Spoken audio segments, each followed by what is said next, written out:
Assalamu alaikum, bienvenue à tous, j'espère véritablement que Kulshi Labas. Au sujet des erreurs historiques, je pourrais citer par exemple la sourate 724 où le pharaon dit « Je vais vous couper la main et la jambe opposée, et puis je vous crucifierai tous ». Le supplice de la crucifixion est donc cité ici. Mais cette affirmation est anachronique car la crucifixion n'était pas utilisée comme supplice chez les pharaons d'Égypte, mais plutôt plus tard par les Romains. Ça, c'est du réchauffé, on a déjà entendu ça chez les islamophobes auparavant. Les historiens estiment que la crucifixion a été développée sous l'Empire perse, dès le 7e siècle avant Jésus-Christ. Can't have crucifixions that early, because crucifixions were not introduced until 500 BC. Eh bien c'est parti, on regarde le verset, je vais vous couper la main et la jambe opposée, et puis je vous crucifierai tous. Donc ça a été dit par Pharaon en Égypte, et la crucifixion, comme nous disent ces ignorants, ça existait que du temps des Romains, donc bien après, erreur historique. Alors, l'erreur, elle n'est pas dans le Coran, l'erreur, c'est vous.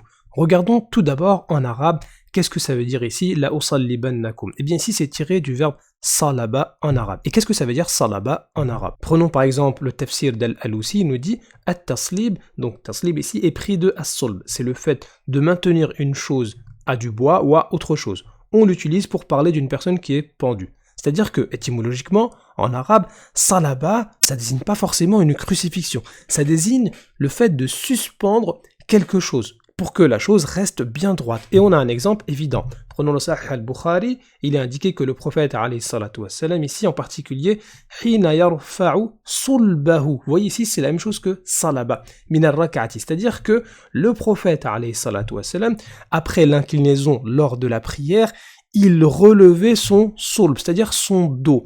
Et le dos en arabe est donc appelé ici sulb, puisque c'est ce qui va permettre de maintenir le corps de la personne droit. Ça veut donc dire que en arabe, salaba, ça désigne pas forcément la crucifixion.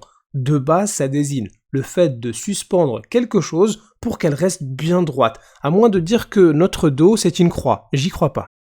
Donc quand on regarde l'étymologie du mot, eh bien, ça ne désigne pas, à la base, la crucifixion.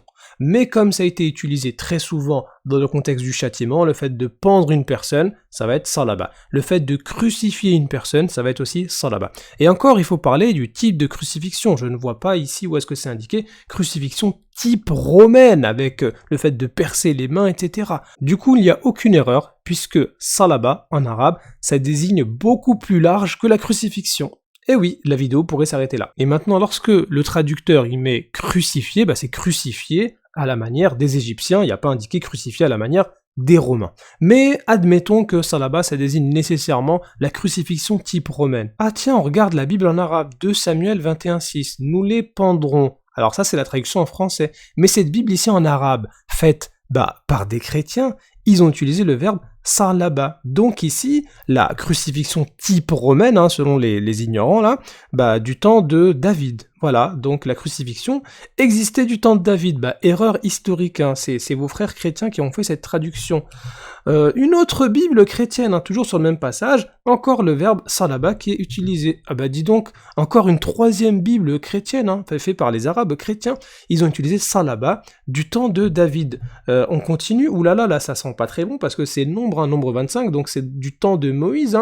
Qu'est-ce qu'ils ont utilisé? Encore une fois, fait pendre, eux ils ont traduit en arabe, salaba. Ils ont utilisé le verbe salaba, comme dans le Coran.